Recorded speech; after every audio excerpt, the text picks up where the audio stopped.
It's a good night for Labour in the local elections and mayoral races, while the Conservatives suffer one of their worst results in decades. The country wants change. This is a very clear divide now. We've had 14 years of failure and decline. We've just got chaos and division from the Tories. Obviously, it's disappointing to lose good, hard-working Conservative councillors, and I'm grateful to them for all their service in local government. But some cheer for the Conservatives as Ben Houchen hangs on in the mayor's office in Tees Valley.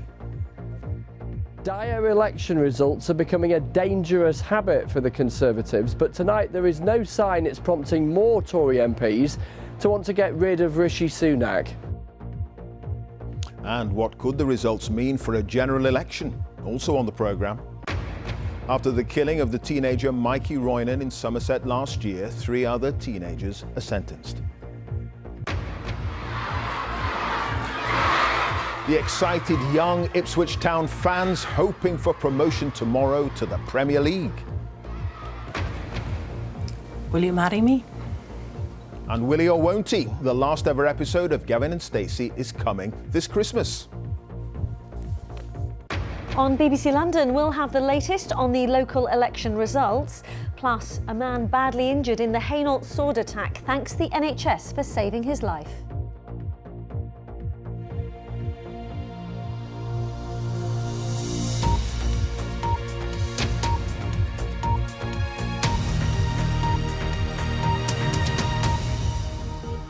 Hello there. Rishi Sunak says it's disappointing to lose good, hard-working councillors after a painful night for the Conservatives in the local and mayoral elections. The losses are some of the worst the party suffered in England for decades. Just look at this, the latest election figures as they stand, with the Conservatives having lost more than 340 councillors and Labour gaining more than 140 so far. Well, Chris Mason has followed all the developments through the night and, after lots of coffee, he joins us now at Westminster. Hi, Chris. Hello, Clive. Evening to you. Yeah, since we were chatting last night, there has been lots of noise, there's been lots of numbers and not a lot of sleep. And here is the picture as things stand, with still more than 24 hours worth of results still to come. The Conservatives are in a rut, a trend of doing very badly in elections. 12 months ago, we were reporting on dire elections for the Conservatives. Since then, there's been a whole slew of parliamentary by-elections that, on the whole, have been pretty dire too. And now this set of results on top of that. As far as Labour are concerned, they seem to have developed a knack for being able to win in places where they need to win a general election, and not merely stack up lots of votes in places where they were winning already. And the smaller parties are pretty chipper too. Here is the story of the night and the story of the day so far. North Allerton in North Yorkshire this afternoon. The Prime Minister lives a few miles away, and look who's turned up to rub his nose in it. York and North Yorkshire, the wider county so often rock-solid Conservative, has elected a Labour mayor. We've had really good results across the country all day long, but this is a very, very special moment, David, to become the mayor here. And thank you to the team for all the fantastic work that they have done, because through the villages and the towns of North Yorkshire, people have voted for change. There have been smiles and red rosettes all over the place, taking the council in the military town of Aldershot in Hampshire. Labour did the same in Hartlepool in the northeast of England. And on the south coast in Ada in West Sussex, where they've never won before. But 5 independent candidates standing on a pro-Gaza platform cost Labour control in Oldham in Greater Manchester. There's evidence Labour's stance on Gaza has had an impact, particularly in places with a significant Muslim population. Earlier, Keir Starmer was in Blackpool to celebrate winning a Westminster seat there. Winning wasn't surprising. The scale of Labour's victory was.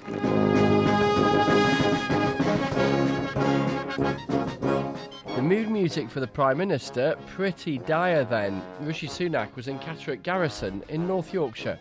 Obviously, it's disappointing to lose good, hard-working Conservative councillors, and I'm grateful to them for all their service in local government, keeping council tax low and delivering services for local people. But we've still got lots of results to come.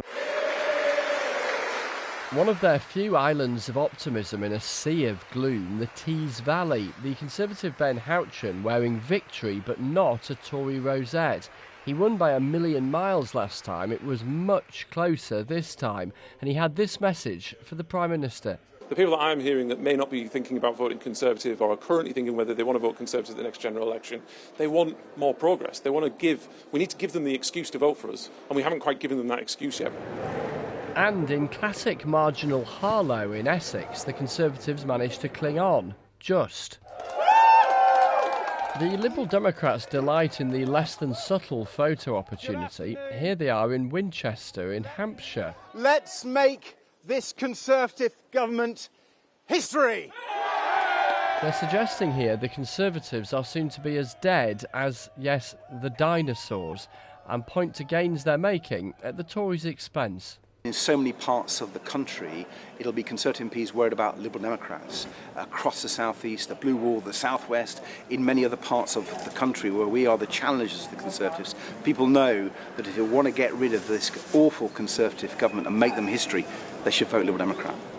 Reform UK, the successor to the Brexit Party, gives some Conservatives the collywobbles. They came within a whisker of beating the Tories in the Blackpool by-election. What's rapidly becoming clear is basically, as more people hear us about reform, we're becoming the real opposition to the Labour Party in the North, in the Midlands, in Wales. We're on the way up, and it's quite clear that the Tories are on the way down. And the Green Party is volunteering a bow. This is Hastings in East Sussex. The trend of the Greens' steady rise in local politics continues. A fantastic set of results for the Green Party, the 5th local election in a row where we scored a record number of Green councillors being elected, winning seats in all corners of the country from Labour and from the Conservatives, in rural and urban areas alike.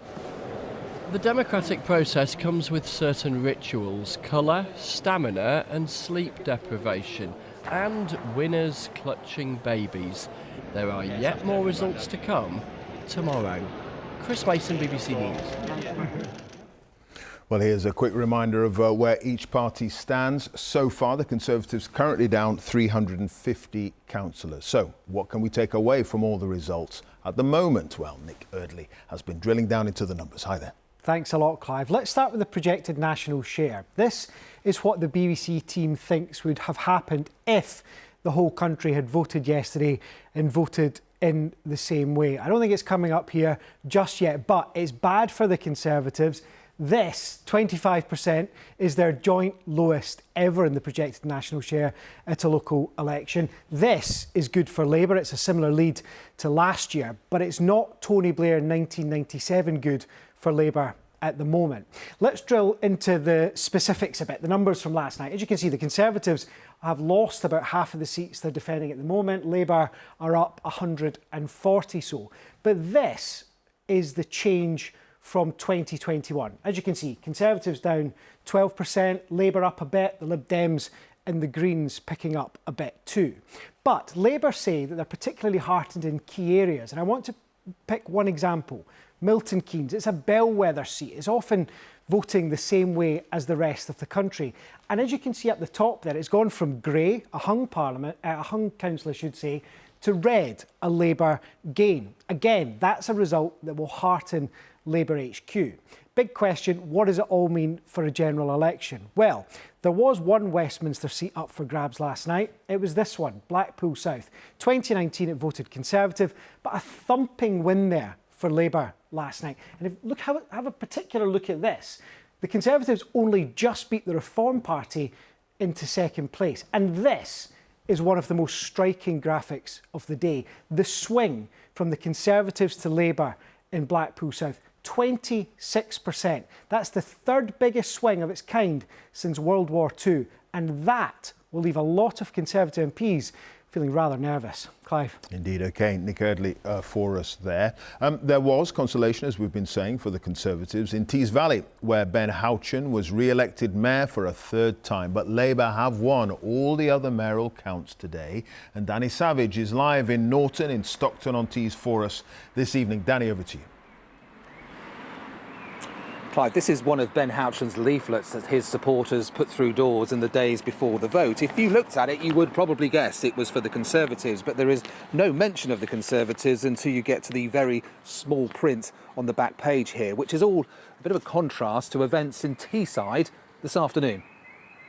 Good afternoon, everybody. It's absolutely great to be here with your re-elected Mayor of Teesside. It's the patch that's provided a rare win on a bad day for the Conservatives, one worthy of a visit from the Prime Minister.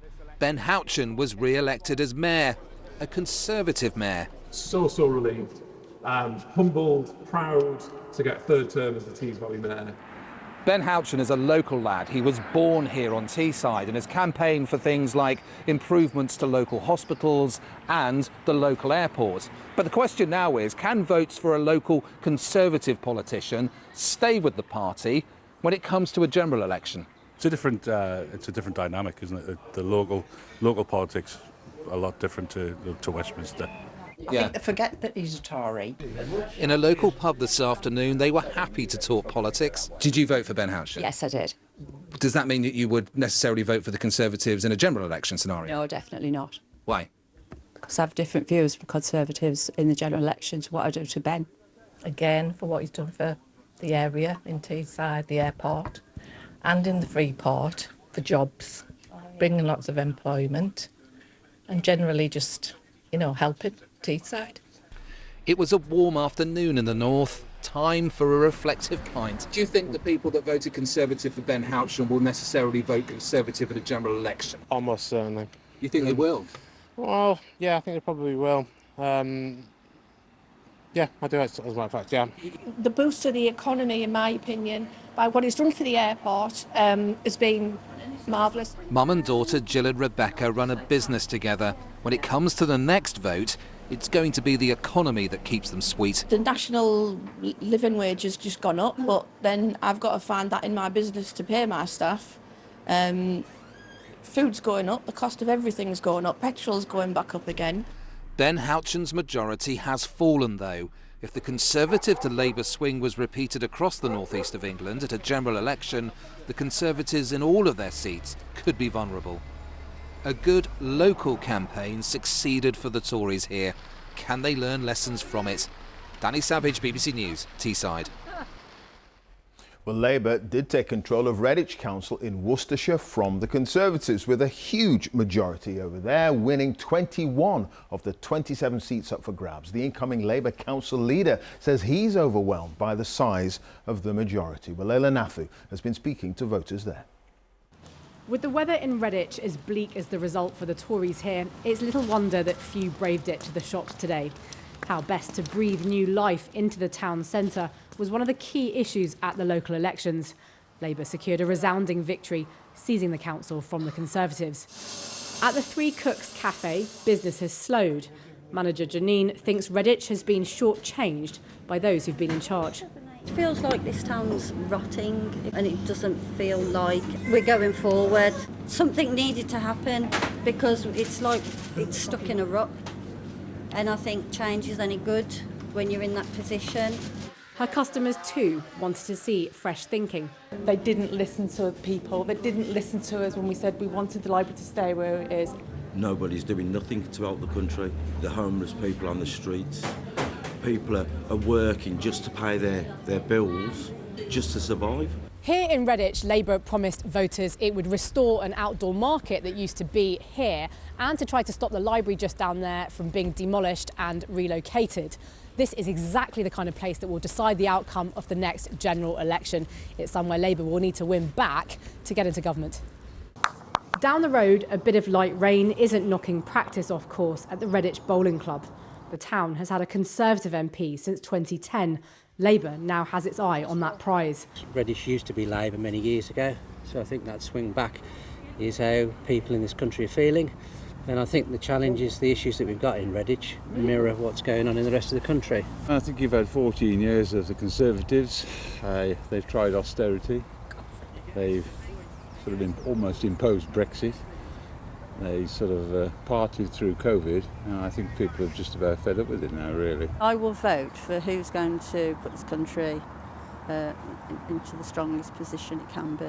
So there's still time for parties to make their case to you? Yeah, I think parties have still got time. I definitely think they've still got time. The Conservatives insist it's all still to play for, but as today's results show, it's proving hard to persuade voters to choose them. Leila Nathu, BBC News in Redditch. Labour did lose control of Oldham Council in Greater Manchester, where there's now no party in overall control. And it's interesting because the swing was in favour of independent candidates away from Labour.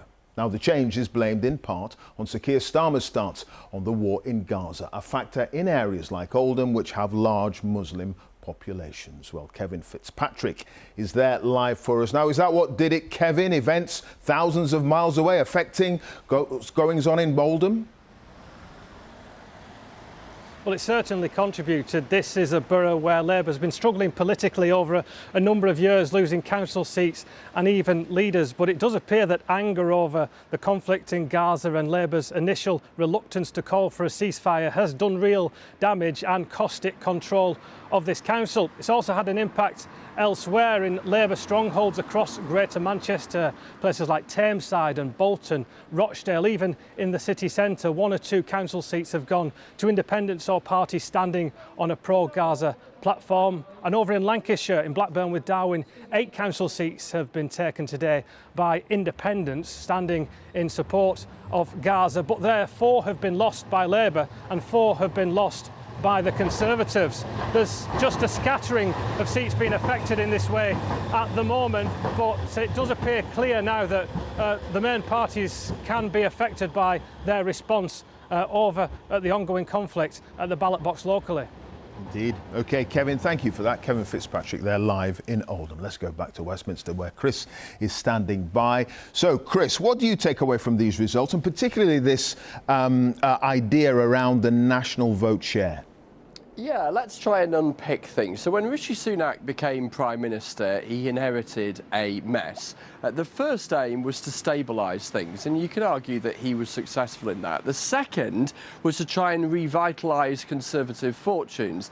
And frankly, he has not managed to do that. He has pulled all sorts of policy levers of which he is proud, and yet his electoral record last year, throughout the last 12 months and today, is pretty grim. Now, the mood within his party, though, is perhaps not as bleak as you might imagine. Speaking to senior folk, they acknowledge that it is bleak, but perhaps no more bleak than they were anticipating, maybe even a smidgen better than they had feared, whilst many of them acknowledging that it does point, they fear, towards the prospect of general election defeat. When you speak to the Labour Party, they think that these results do point to them to being able to be confident that they can win a majority come the general election. And then you have the smaller parties tend to perform relatively well in local elections, and they are pretty chipper, whether that be the Liberal Democrats, the Greens, or indeed Reform UK. It brings us to the big picture point here. The Conservatives, yes, are in pretty dire straits when you look at election results and opinion polls, or perhaps slightly better in results than the opinion polls might hint at. Labour are in a buoyant place, but Labour have to do astonishingly well by any historic metric to win the next general election. That has always been the case and remains the case, and will shape all of the conversation between now and that general election. All right, Chris Mason at Westminster. Thanks, Chris. And you can keep up to date with all the latest results and analysis on the BBC News website. That's at bbc.co.uk/news, or you can visit via the BBC News app. Now the time is 19 minutes past 6, our top story this evening. And it's been a good night for Labour in the local elections and mayoral races. The Conservatives suffered one of their worst results in decades. to step into Christmas, step into Christmas. Coming up, one last hurrah for Gavin and Stacey, back on our screens this Christmas for the last ever episode. On BBC London, mind the gap, but when is it too far and possibly dangerous? We hear from rail passengers on the Elizabeth line. And celebrating hip-hop as some of the world's best dancers perform in London.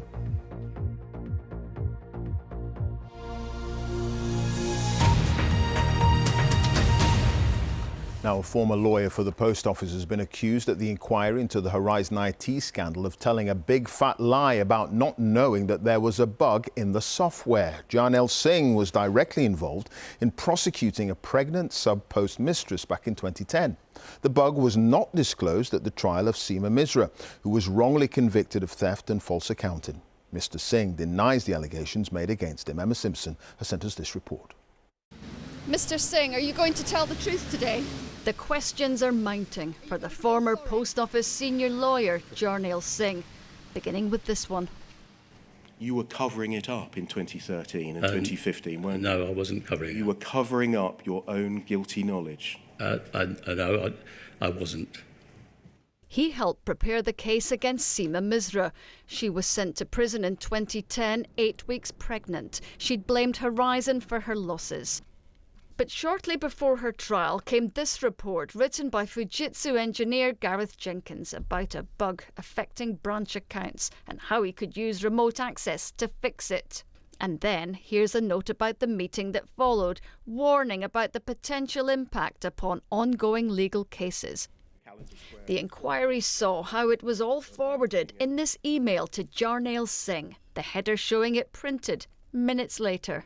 I don't recall seeing it, don't recall printing it. This was saved in your drive, wasn't it? I don't even know what you're talking about, because I don't know how to do these things worked. You don't know how to save a document? No. This was just 3 days before Seema's trial. The material was never disclosed. It could have stopped her wrongful conviction and many others that followed. All of this, if I received it, if I read it, is a big fat lie, isn't it? And No, sir. You know it, Mr. Singh. Sir, I didn't come here to lie. I'm at an age where I have come to assist the inquiry. He said he didn't know about the bug for another few years. A hard watch for Seema and her husband here today. Did you believe him? No. They didn't care, like they're sending an innocent person to the prison. All they were concerned about the Horizon name to be saved. But Jarnail Singh did say this. I admit mistakes were made, and I'm ever sorry that Mrs. Misra had suffered, and I am ever so embarrassed to be here. A bruising day for a lawyer who says he can't remember many of the details. Emma Simpson, BBC News at the Post Office inquiry.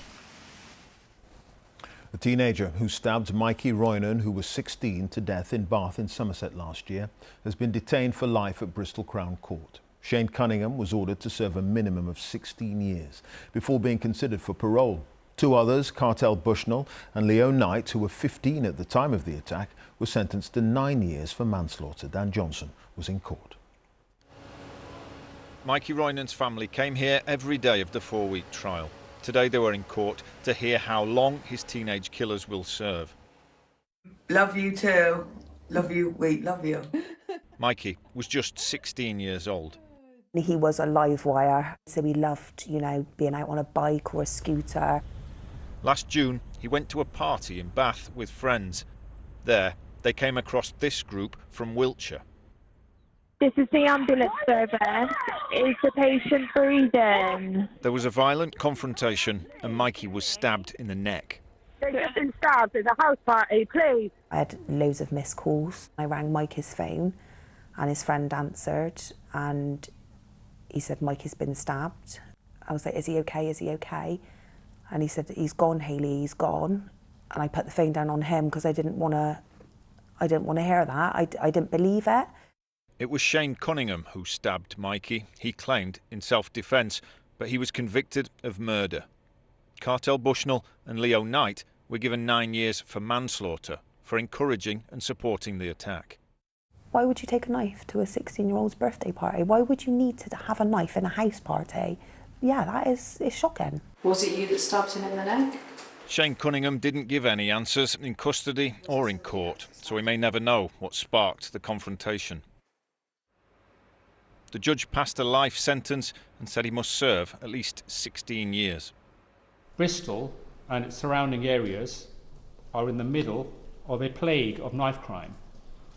The plague has continued since this trial finished. The lives of young boys who carry knives continue to be taken at the hands of other boys who carry knives. How do you feel about the sentences that were given today? My immediate reaction was it doesn't make any difference, but it does make a difference. But Mikey's life's gone forever, and, you know, they'll get theirs back at some point. This family's campaigning now to highlight knife crime and how many children are armed and prepared to take lives. Dan Johnson, BBC News at Bristol Crown Court. The government has been defeated again in court for not doing enough to meet its targets on cutting greenhouse gas emissions. Environmental campaigners argued that the Energy Minister signed off the government's climate plan for reaching net zero by 2050 without evidence it could actually be achieved. The High Court has now ruled that the government must redraft its plans.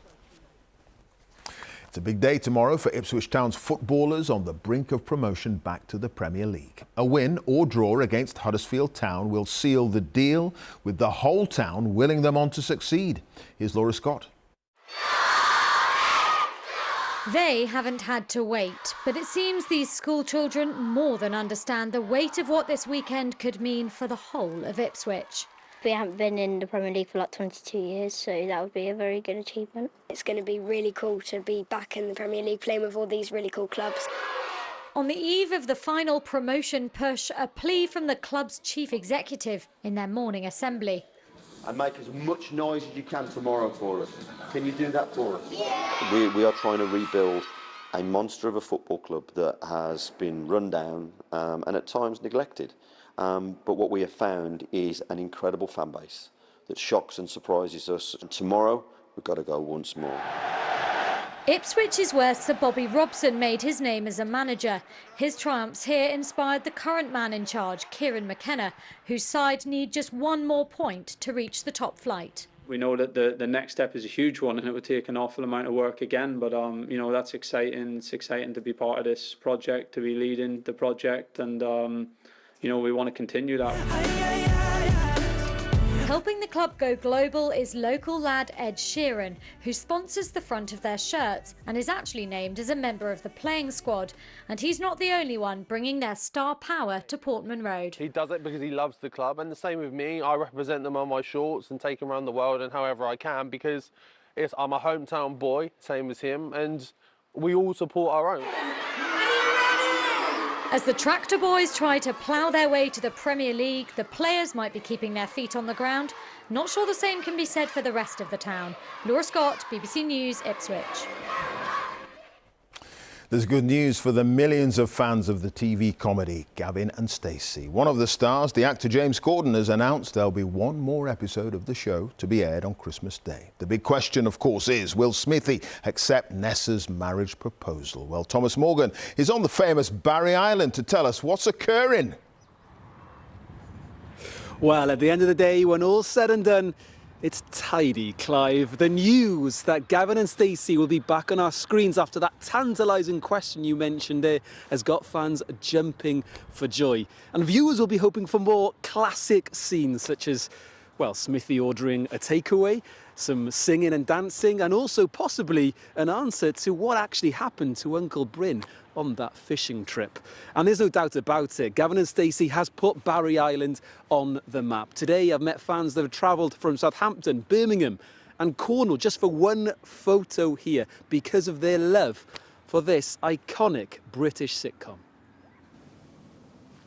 I loves you. With all my heart. 5 years ago, almost 19 million watched on as Nessa put it all on the line. Will you marry me? A finale's been rumoured for some time. In February, though, the show's writer and cast member Ruth Jones brushed it off. Today, however, in a social media post alongside fellow star James Corden, they confirmed that cliffhanger would be resolved.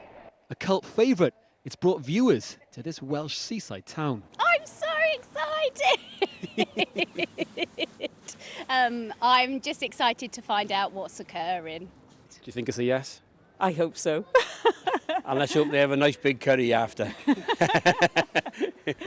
The success of the show has been based on not only the main characters, Gavin and Stacey, but the role of the supporting cast, the likes of Nessa Smithy and Uncle Bryn. I wake up in the morning and think, lush, I'm in Barry. And not going to lie, it has been lush for Barry. The slot machines, ice cream parlours and the beaches have become stars in their own right. Over the years, the programme's won multiple awards, with that historic proposal scene winning a BAFTA voted for by the public in 2020. Gathering Day! So those catchphrases... Oh, what's occurring? And that cast will grace our screens once more for one final time. I won't lie, you're not everyone's cup of tea, but at the end of the day, when all's said and done, you're tidy. Thomas Morgan, BBC News, Barry Island. And I know it's been cold. Well, frankly, the weather is not lush or tidy. It's a big fat mess, Darren Bet. All right, calm down, calm down. I'm going to take you back, actually, to yesterday when all four home nations had their warmest day of the year, Clive. And today in Western Scotland and Northern Ireland, temperatures were much the same. But in Suffolk and North Wales, temperatures were an awful lot lower today. And that's because it's been raining. We've had a lot of low cloud. It's quite misty and murky. That's the radar over the past few hours. Been a few thunderstorms actually pushing across southern Scotland. Those seems to have faded away. And the rain, if anything, is just going to drift its way a bit further north overnight. Some clearer skies coming into the south. A few mist and fog patches. And it's here we're going to have the lowest temperatures. Could get as low as 2 or 3 degrees, perhaps, in the West Country.